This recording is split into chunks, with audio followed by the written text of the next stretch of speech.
जी class अब kindly कोई भी मुझे जो है क्वेश्चन ना करें। जो टाइम था ओवर हो गया 11:26। बहुत इजी क्वेश्चन था और 5 मिनट की बहुत ज़्यादा थे। अब मैं किसी का भी क्वेश्चन चेक नहीं करूँगी। जो मैंने सेम कर लिए हैं बस उसी को मार्क कर लूँगी। शेयरिंग हो रही है आपके पास?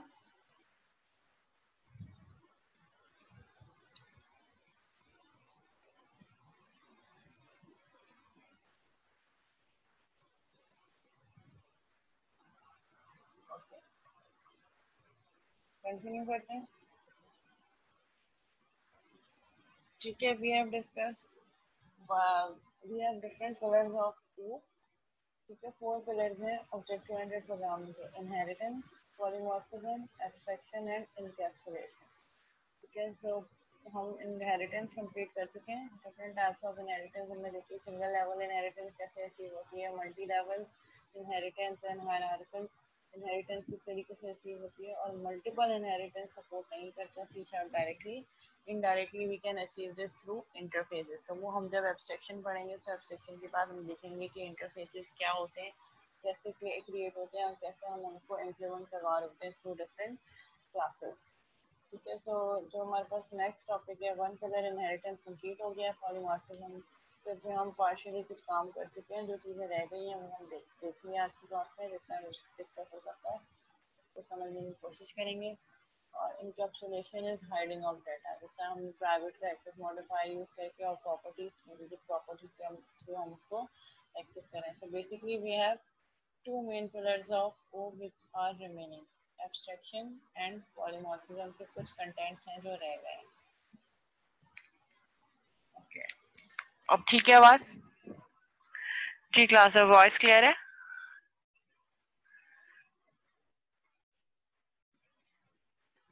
ओके, ठीक है। पॉलीमॉर्फिज्म, सो पॉलीमॉर्फिज्म की अगर हम डेफिनेशन देखें, so poly means many and morph means forms. So polymorphism means many forms. ठीक है, hence polymorphism is ability for the same code to be used with different types of objects and behave differently with each. The same invocation can produce many forms of results. मतलब हमने जो देखा, तो हमने कुछ different types की polymorphism देखी: method overloading and method overriding. Method overloading हमें क्या क्या है कि example हम देख लेते हैं।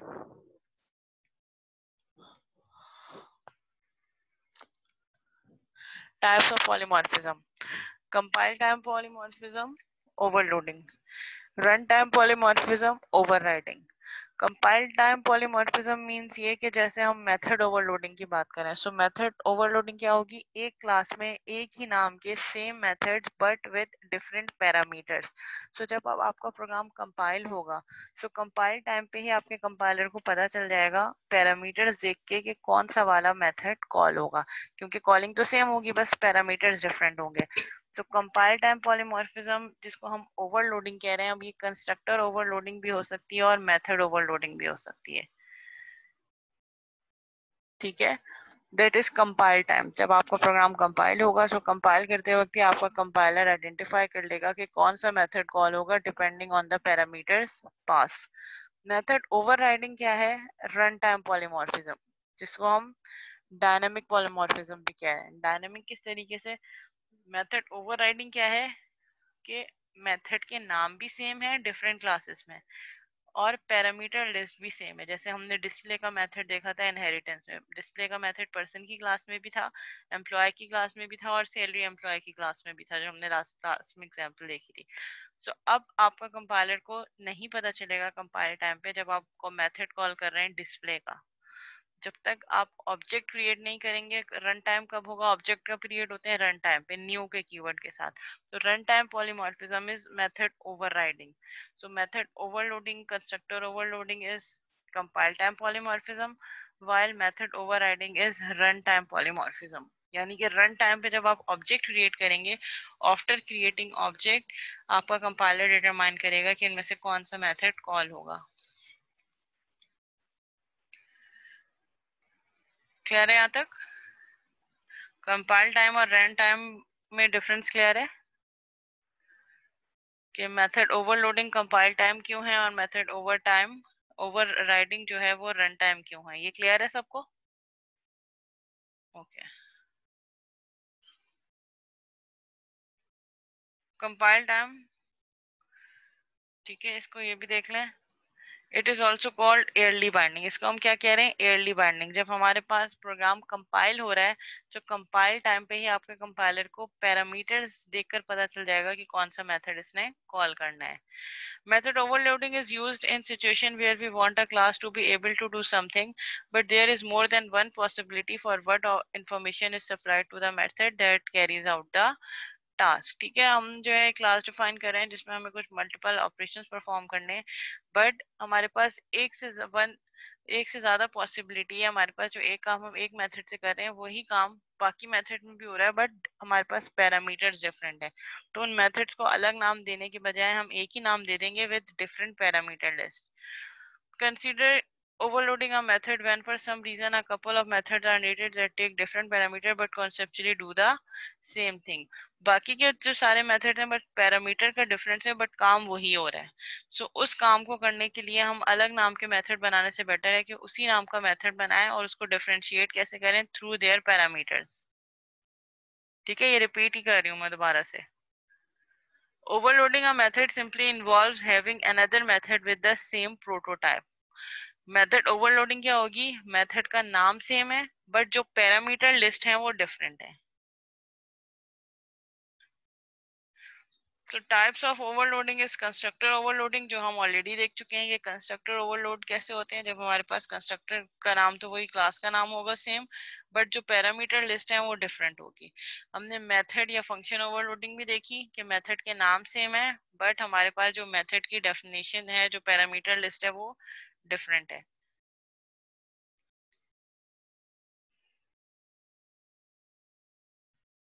ठीक है, इसको मैं इम्प्लीमेंट करके भी देख लेते हैं। लेट्स से ये क्या है, ओवरलोडेड कंस्ट्रक्टर। अब मैं यहाँ पे एक और कंस्ट्रक्टर बना देती हूँ। कंस्ट्रक्टर हमेशा क्लास के नाम के इक्वल होगा और पब्लिक का एक्सेस मॉडिफायर लगेगा, कोई रिटर्न टाइप नहीं लगती कंस्ट्रक्टर के साथ। ये पॉइंट्स हमेशा याद रखिएगा। मैंने एक और कंस्ट्रक्टर बना दिया जो कि सिर्फ एक इनपुट दे रहा है, एंड आवर्स, और इसी की बेसिस पे मैंने इसका आवर्स वाली स्टेटमेंट को प्रिंट कर दिया। बाकी सारी स्टेटमेंट यहाँ से मैंने हटा दी। ठीक है, फिर मैंने एक और कंस्ट्रक्टर बनाया जिसको मैं कह रही हूँ आवर्स भी लेगा और मिनट्स भी देगा, और इसी की बेसिस पे मैंने इसको आवर्स और मिनट्स भी दे दिए। So that all are overloaded constructor. ठीक है, ओवरलोडेड कंस्ट्रक्टर तो क्या मीनिंग है मेरे पास,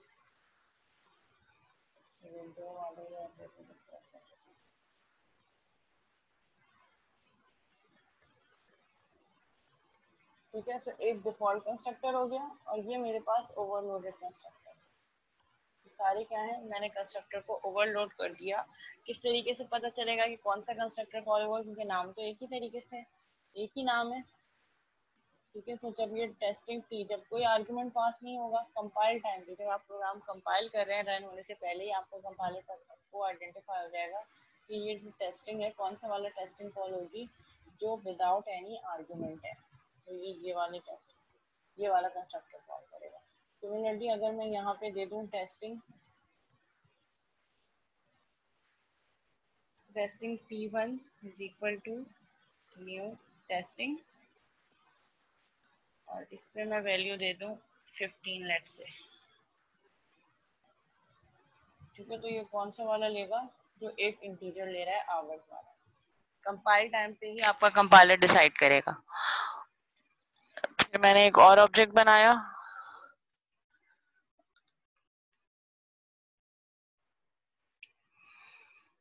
ठीक है, और इसमें मैंने दो आर्ग्यूमेंट पास कर दिए, 15 और 30। देखिए कॉलिंग सारी सेम है क्योंकि कंस्ट्रक्टर के नाम सेम है, लेकिन कब कौन सा कंस्ट्रक्टर कॉल होगा ये आपका कंपाइलर आइडेंटिफाई करेगा थ्रू दिस पैरामीटर पास।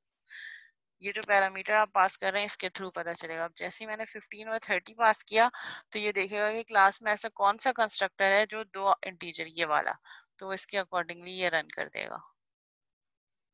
देखेंगे मेरे पास जो जो मैंने कंस्ट्रक्टर कॉल किया उसी के अकॉर्डिंगली स्टेटमेंट प्रिंट होती है।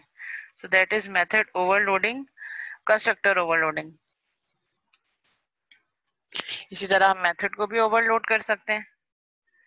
मेथड का नाम सेम होगा बट पैरामीटर लिस्ट डिफरेंट होगी, और कंपाइल टाइम पे ही आपके प्रोग्रामर को पता, आपके जो है वो कंपाइलर को पता चल जाएगा कि कौन सा मेथड या कौन सा कंस्ट्रक्टर कॉल करना है depending on this parameter pass.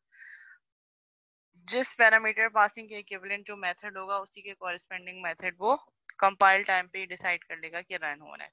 That is yearly binding और कंपाइल टाइम बाइंडिंग। पहले से ही बाइंड करके कंपाइलर को पता होगा कि कौन सा मेथड या कौन सा कंस्ट्रक्टर कॉल करना है।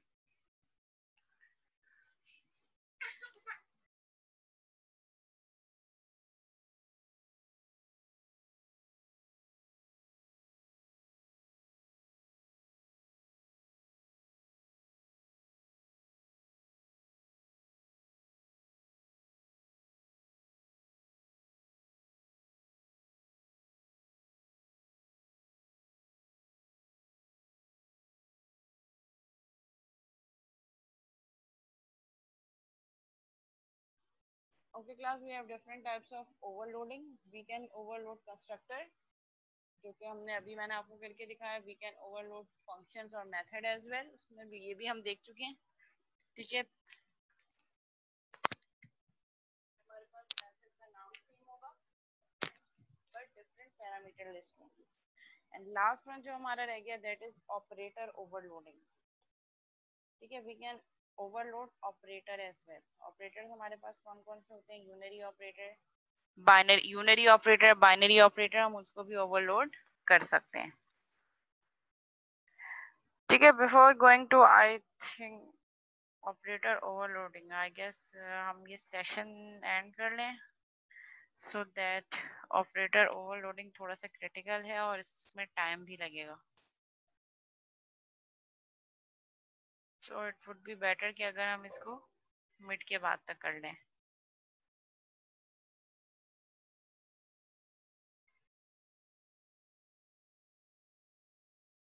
ठीक है, सो हम यहाँ तक रखते हैं अपने मिड के कंटेंट्स।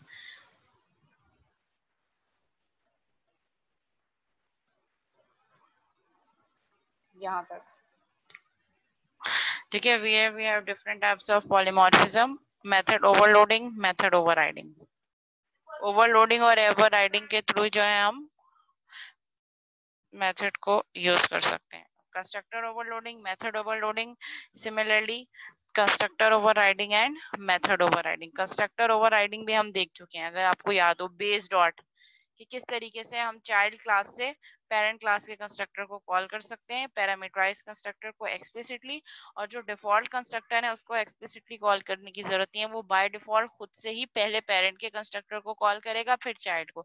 अगर आपको वो एग्जांपल याद हो जो हमने देखी थी, एम्प्लॉय, पहले पर्सन फिर एम्प्लॉय एंड फिर सैलरी एम्प्लॉय, और जैसे ही मैंने सैलरी एम्प्लॉय का डिफॉल्ट कंस्ट्रक्टर बनाया और मैंने प्रोग्राम को रन किया और कंस्ट्रक्टर ऑब्जेक्ट मैंने सिर्फ सैलरी एम्प्लॉय का बनाया था, उसने बाय डिफॉल्ट क्या किया, सबसे पहले किसको कॉल किया? पर्सन के कंस्ट्रक्टर को। अगर आपको ये याद हो तो ये रिकॉर्डेड लेक्चर में भी आप देख सकते हैं।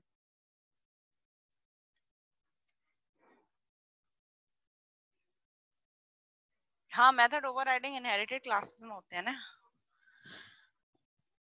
क्योंकि एक क्लास में एक नाम और एक पैरामीटर लिस्ट के दो मेथड तो नहीं हो सकते हमारे पास, बट डिफरेंट क्लासेस जो इनहेरिटेड क्लास है उसमें हमारे पास सेम नेम के मेथड हो सकते हैं, same name and same parameter list as well.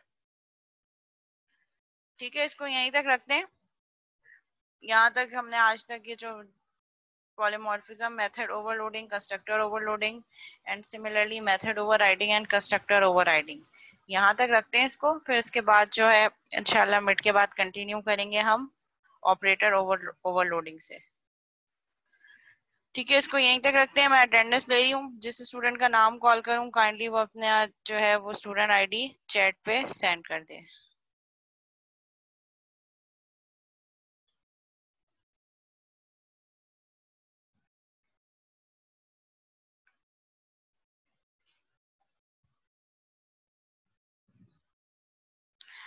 Okay, Laiba Murtaza.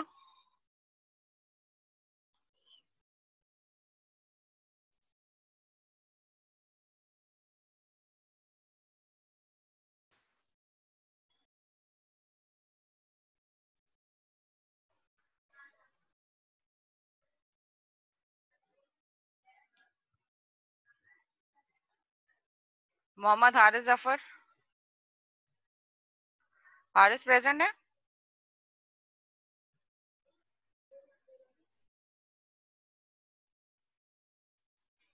Okay.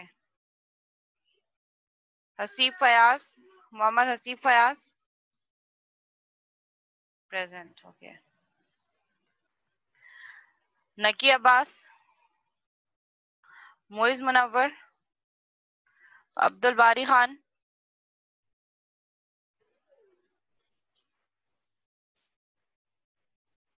Abdul Bari Khan present है?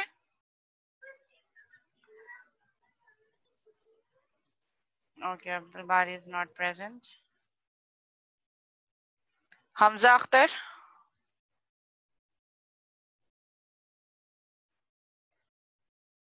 प्रेजेंट। ओके। मोहम्मद साकिब खान।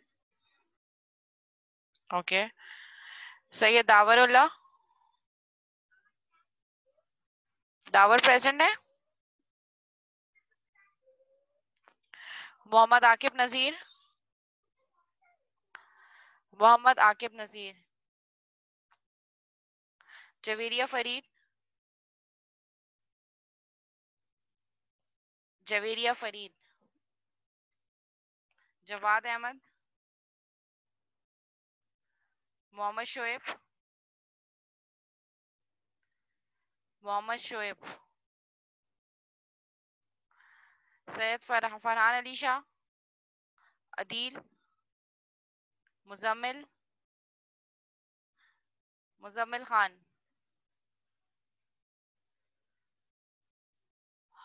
हारिस अहमद। साकिब खालिद। मोहम्मद अमादुल हसन। मोहम्मद एहतशाम। हसनात अकबर। हसनात अकबर। हसनात फर्स्ट सेशन में भी नहीं थे, अभी भी नहीं है। सिमरा। तलहा अहमद। तलहा अहमद। तलहा अहमद भी नहीं है। यमुना सिद्दीकी।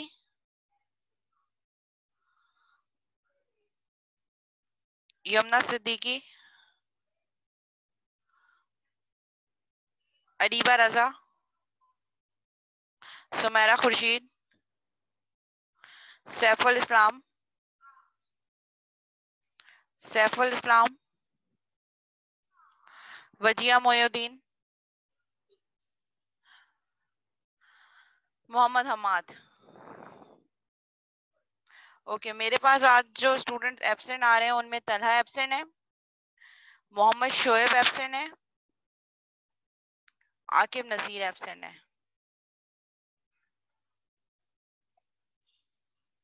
और हसनात एब्सेंट है। हसनात फर्स्ट सेशन में भी नहीं थे, अभी भी नहीं है।